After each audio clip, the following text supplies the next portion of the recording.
So the first thing you're going to need is a t-shirt, then you're going to need some duct paper, and then you're going to need a printout of the stencil, which is 2 clouds, an X-Acto knife, black paint, white paint, and you're also going to need a foam brush and a thinner brush to do the details and the words.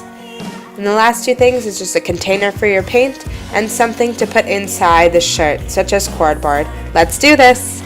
So next you're going to go ahead and take your cardboard and put that right down. You're going to take your duck sheet, which is just a sheet of duck paper, and put that right on top as well. Then go ahead and take your cloud stencil. I drew mine my own freehand from the computer, and take your X-Acto knife and cut out the clouds. You can do this a different way. You can just freehand the clouds, but I wanted this to look as authentic as possible, so I decided to make myself a little stencil sticker.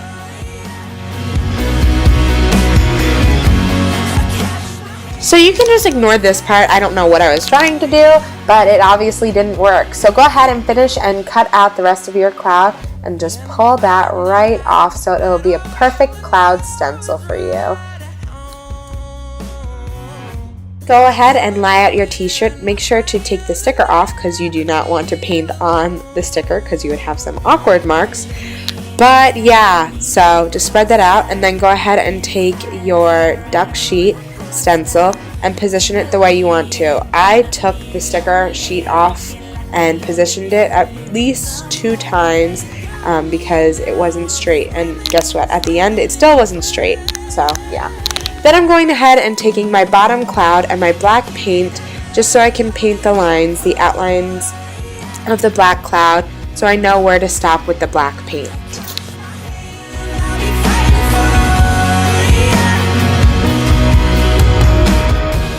Next up is the fun part, painting. So for this you want to make sure you have your cardboard underneath.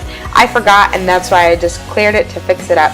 So the best method I thought for the paint was dabbing it, because if you just spread it across, it's going to smudge and go underneath your sticker stencil, and it's not going to look very neat in my personal opinion.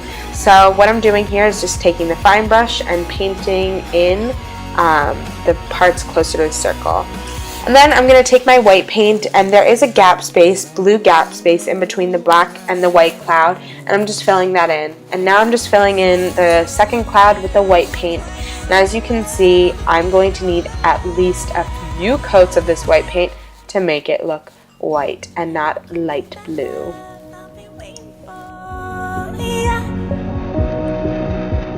Now we are on to our third coat of white paint because I wanted it to look very, very white and opaque.